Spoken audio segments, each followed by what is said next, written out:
one of the main questions is centered around the bond. And what we wanted to know was, what are you doing to convince voters to vote in favor of this bond? Okay, one of the things I hope you all will report is that there's no tax increase. That's number one. Now, the law requires the state to put on any ballot for any bond that this will raise property taxes. And that's a law that was passed, I think, 2 sessions ago. We are not raising taxes with this bond. And so I hope people get that, and that's one of the things I think will help convince people to support the bond if there's no property tax increase.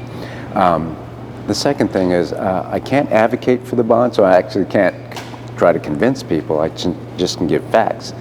And so the last bond was in 2012, and that was a high school bond. So if you think about going back to 2007, that was the elementary and middle school bond. The district's a big district. Most districts, it's a fact, go out for bond every 5 or 6 years. So you can think about our facilities, and you hear on the news, you all report it too, in August and September, we're fighting the air conditioning wars.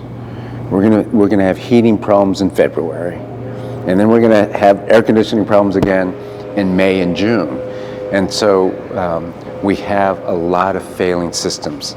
The teams are doing a great job trying to keep them running, but we have rooftop units that go out, chillers that go out, and so I think that's what people have to imagine. The other thing that's in the bond proposal is security, perimeter fencing, single point of entry, cameras, lighting in the parking lot, things like that. That's all for the safety of students, and that's a big part of the bond. The last couple things I'll say that are part of the bond proposal. One is 3 career tech ed centers, and that's to help kids with upgrading their skills and knowledge for a workforce that's changing, for an economy that's changing. And then pre-K.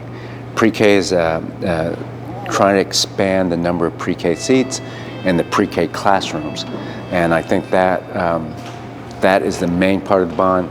And the last part is building buildings and renovating some buildings, expanding others. So it sounds like there's a lot at stake with this bond decision. The proposal puts all those things out there. Got it. The other question that we had was, there's been a lot of talk about uncertified teachers within HISD that are, filling some of the vacancies, I guess, as far as the need for teachers.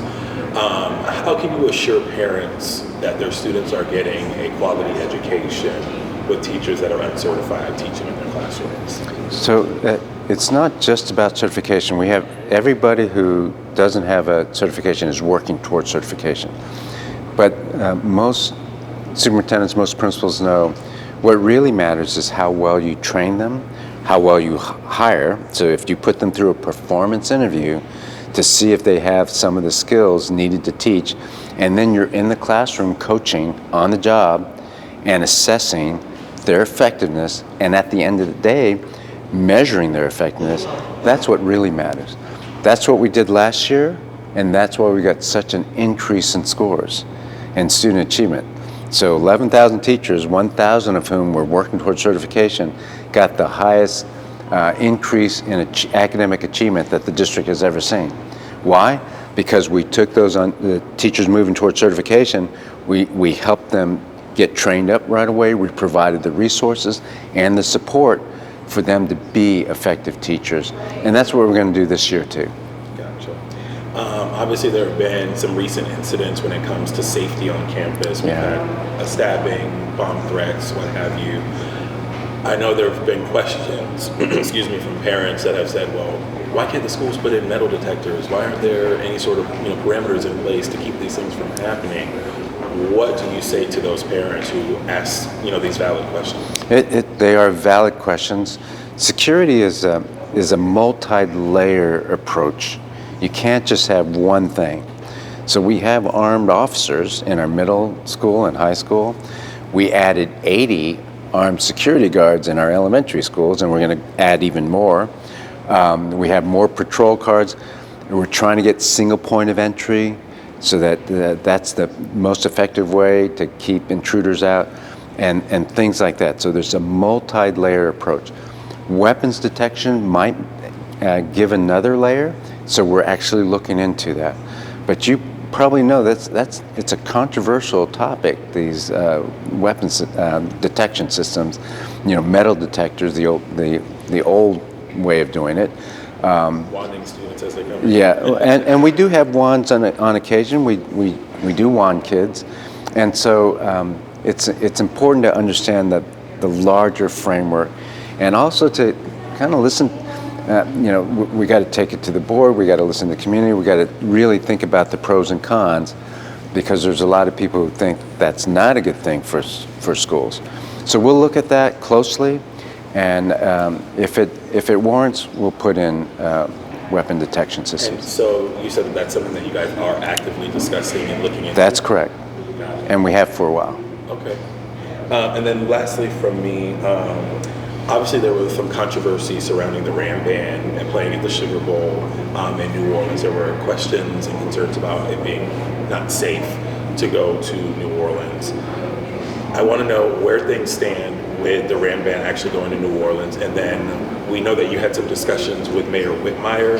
What was that discussion like, and where do things stand now with the ban? Yeah, as soon as I found out about it, I said, look, we're going to send the kids, because it's a big opportunity. I understand the safety concerns, but if the parents are willing to let the kids go, then that's what we should do, because it's a huge opportunity for kids to play on play in a New Year's Eve parade in New Orleans. I think that's great, and so they deserve to do that. And I think we can provide security. Obviously we're going to have chaperones. We always do, but we'll also add a little bit more security from our own police department. Yes, I did have a conversation with the mayor. He was very supportive, and said if we have a need for Houston's police department to help, then please call on him. And I thanked him for that support. And so I don't think we're going to need to call in the Houston Police Department, because we have a pretty extensive police department ourselves. So, but I really appreciate his involvement and his interest. I think he's an alumnus of the Waltrip, and so had a special interest in it. He knows that this band is pretty famous around town. Yeah. So the band is going? Oh yeah, they're going. Is there anything else that we should know, or you want to hit home, or you want parents to know about anything we talked about? Or? I think, look, my team and I, from day one, we've been fighting for our kids. We've been fighting for them. We're rooting for them. We're raising expectations. I know kids will rise to the level of expectation. That's what they're doing. But it's a community system. It's not HISD. It's Houston City's education system. And so that means everybody has to fight for our kids. Not just the teachers, not just the principal, not just me. All of us need to fight for our kids. And I have every hope and expectation that the city will. All hands on deck approach. That's it. Thank you so much, Superintendent Miles. I appreciate you for your time All right. and the work that you do. All right. Thank you, sir.